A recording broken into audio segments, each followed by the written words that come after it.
Hello, my name is Jake Towne, independent congressional candidate for Pennsylvania's 15th Congressional District. I'd like to talk with you, if I could, about H.R. 5017, the Rural Preservation and Stabilization Act. This bill passed the U.S. House last week by a vote of 352 to 62. As far as I'm concerned, this bill was not very widely covered in the news. This bill doubles the upfront tax required for special privileged single-family housing loans run by the Department of Agriculture's Rural Housing Service, the RHS, and will result in an additional $24 million in taxes for the federal government per Congressional Budget Office.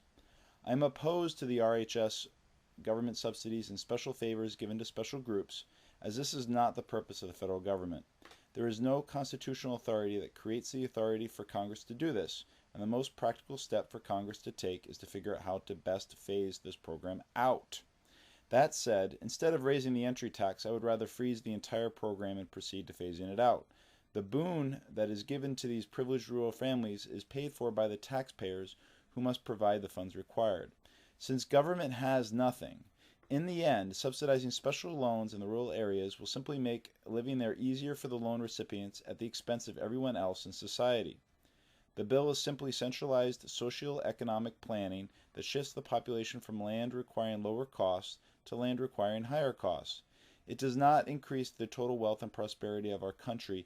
It curtails it, as those favored by the loans could have lived for less at a different location or just rented, and the taxpayers could have used the funds themselves to increase their wealth and satisfaction.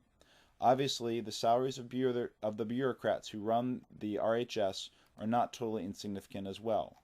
Now, if the tax increase was part of a plan to end the program, I may have been persuaded in its favor. The RHS runs a total of $12 billion in loans, and its share of the fiscal year 2010 budget is $173 million.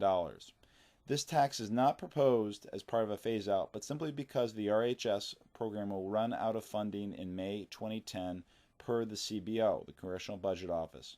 Hence, the program is bankrupt and not well run by Congress and the massive D.C. bureaucracy. Yet another example of desperado economics by Congress, and yet another reason to end this program.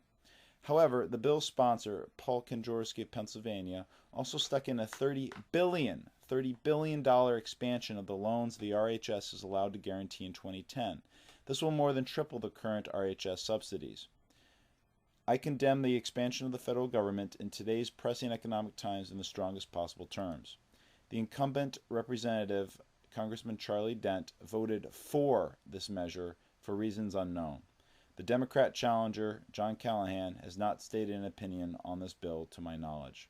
Again, I would have voted against this measure for the reasons I've just described.